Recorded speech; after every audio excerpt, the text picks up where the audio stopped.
Do you have bad days? No, there are no bad days. The baseline state for me is no chronic guilt, no chronic anxiety. Now, that doesn't mean that if suddenly I go to the doctor today and they do a blood test and they say, oh my God, look at these readings, they're not good, I'm not going to feel any anxiety. I will. It will take me a little time to go back over sort of the rational thinking and acceptance in relation to that pretty challenging situation. And then it will calm down, I imagine, in most situations that could come along. However, when I was stuck, I was in a constant state of chronic anxiety. So when I went into peaks of anxiety, I was already at this level, yeah? So a peak, because the body was so startled, it would just like go right up extremely, extremely high. So with health OCD, that used to really feel pretty extra triggering, because then your blood pressure's higher, your heart rate's higher, all these different elements which make it more challenging. But yeah, today I don't experience any of that.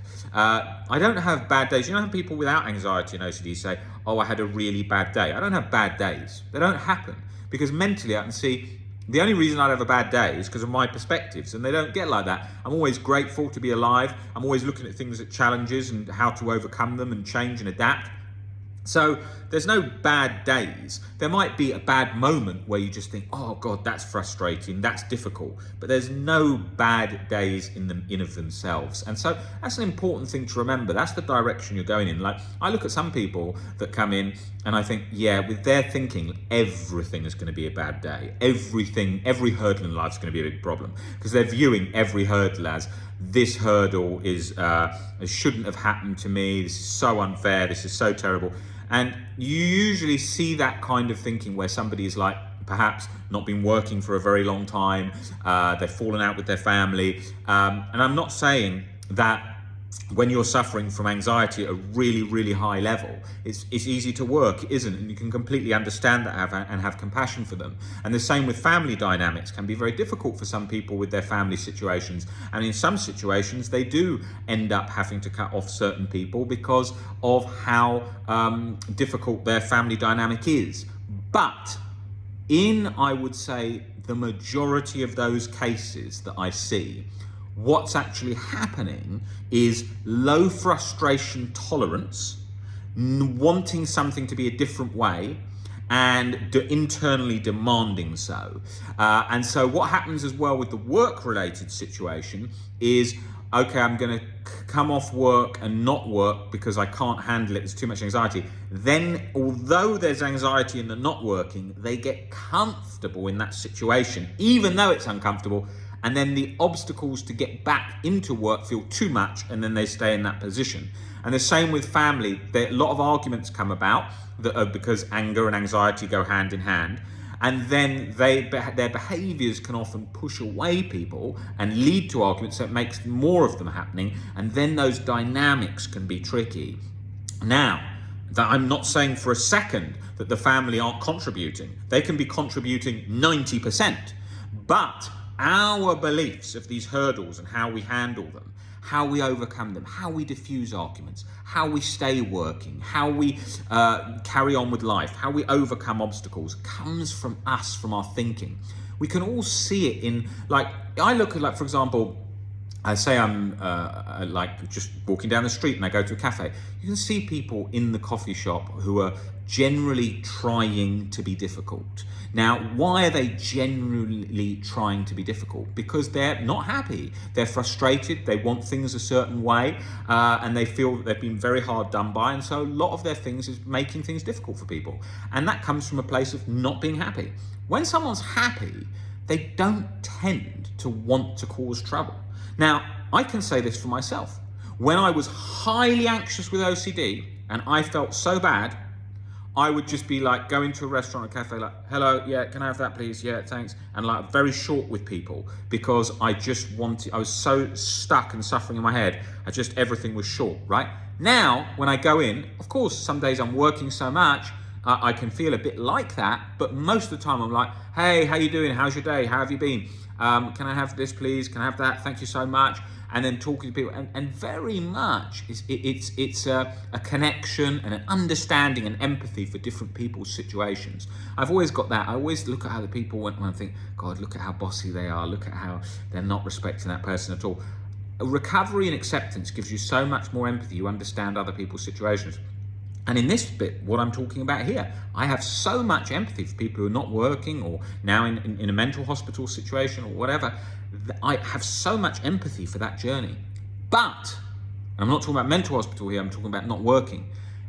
The anxiety may be high and stopping you from functioning. But on some level, there are beliefs there present which are, I can't do this, this is too much, I don't deserve this, I don't need this. And those limit things, okay? Anxiety can be very challenging. Work can be very challenging. But if we start training our mind to overcome obstacle, we improve. Everyone wants that in life. Everyone, but when someone's depressed, or actually they say, oh, I'm just happy living like this. This is just the way I like to live. No, people aren't. But people don't want to just sit in a room with dimly lit lights watching Netflix. They don't. When you get better, it's like, I barely watch Netflix ever. Because I always think to myself, there's something so much better to be doing in my life instead of watching someone else's life on the show. That's what Netflix shows are. They just fill in the gaps of, oh look, there's a relationship and they're having a talking. Yeah, but I can have that in real life. Why do I need that on the TV, right? And it's like that. I was just in a lift just now, and I was watching the people in the lift, and I was looking to the right of me. There was a good-looking lady to the right of me. There was a guy standing in front of me, and there was another guy, right? And I was looking at them all, and I was thinking, if there was no phones in this lift, all of us in this lift right now could go out for a drink and have a laugh and be better than being on these phones, right? And the phones just shut that down. It's like that thing where you think, oh, shall I call someone? Oh, no, I don't want to call them. It's just so easy to WhatsApp. It becomes like a mental barrier, this comfort. The reason anxiety is so high everywhere is because people are so used to comfort and avoiding conversation. I meet young people today, and I think their social skills are very bad. They're just all the time on the phone, very scared of interacting, very scared of dating. All just, like, I spoke to a guy the other day, he was like, yeah, I'm doing well dating. I was like, what have you been doing? He's like, I've got a lot of likes and I've got a lot of DMs. No one gives a shit about DMs. Nobody in the future is going to give a shit about DMs looking back on their life back when they're on the deathbed and go, do you know what? When I was 20 to 25, I got a lot of DMs. No one cares about DMs. People think, did I have a nice relationship with that person? Did I have a nice going to dinner with that person? Did I have sex with that person? Whatever. They do not care about DMs. It's false. It's fake. But I can understand how people get into these traps. All of these are mental traps. All of them are mental traps. The not working is a mental trap. People don't want to not work. They just don't want to feel anxious at work. So they just want it toned down 20%, 30%. But then they can't, so it goes 50%, 60%, 70%. The same with the family ones, where they think, oh my God, they then try and reduce seeing them, then that feels too much. But then the meter in your mind of that's too much, that's too difficult, that's too much, that's too difficult, is getting higher and higher and higher. The reason we see people in these WhatsApp groups go from being housebound or not even barely even getting out of bed to functioning and living life again is because of building that tolerance. And a lot of in today's world, even if I say what I'm saying now, somebody might say, oh, that's very insensitive that, you know, people have a range of reasons why they can't they can't work in relation to anxiety. I said, yes, I am very aware there is a range of reasons why they can't work with anxiety. But the main reason is the mental barrier. I can't stand this, I don't want this, and I don't deserve this.